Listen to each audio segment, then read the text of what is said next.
When people claim to sum up the whole conflict in black and white terms, the solutions they offer are also superficial and imaginary.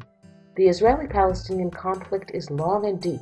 This is the reality in the area between the river and the sea, the area that was once under the British Mandate in Palestine.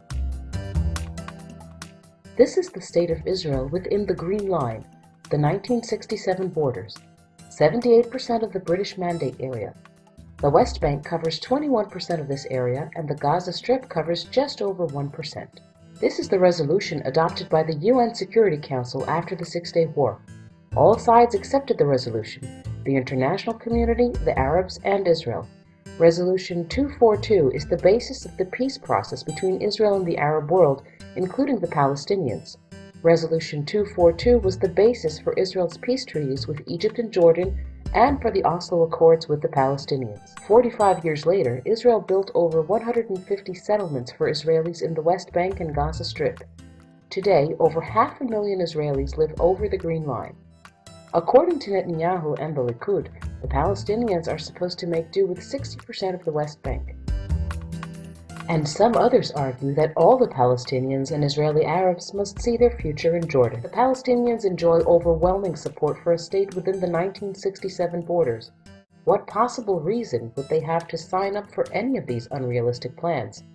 And if they don't sign up, does anyone imagine that they and the Arab world will just sit back and let Israel implement these proposals? Since 1967, a lot of illegal Israeli settlements have been built on Palestinian land in the occupied territories. Meron Ben-Venisti used to be deputy mayor of Jerusalem.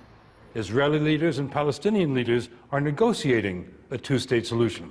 What do you think the prospects are? Prospects are nil. The geopolitical condition that's been created in 67 is irreversible, cannot be changed. Does this mean that the settlers have won? Yes. And the settlers will remain forever and ever? I don't know forever and ever, but they will remain and will flourish. Here's what happened 3 years ago when the army evicted just 9 families from a West Bank settlement called Amona. It was chaos. The first time since the creation of the state that Jews were in pitched battle against Jews. To Israelis of all stripes, it was not a pretty picture, and it made the government loath to try again. Officials fear that more battles to empty settlements could rip Israel apart. They're afraid that religious officers in the army, and there are an increasing number of them, would disobey any order to evict settlers. Palestinians, along with most of the rest of the world, view the entire West Bank as part of a two-state solution. Israel requires defensive borders to the east, so it needs the West Bank.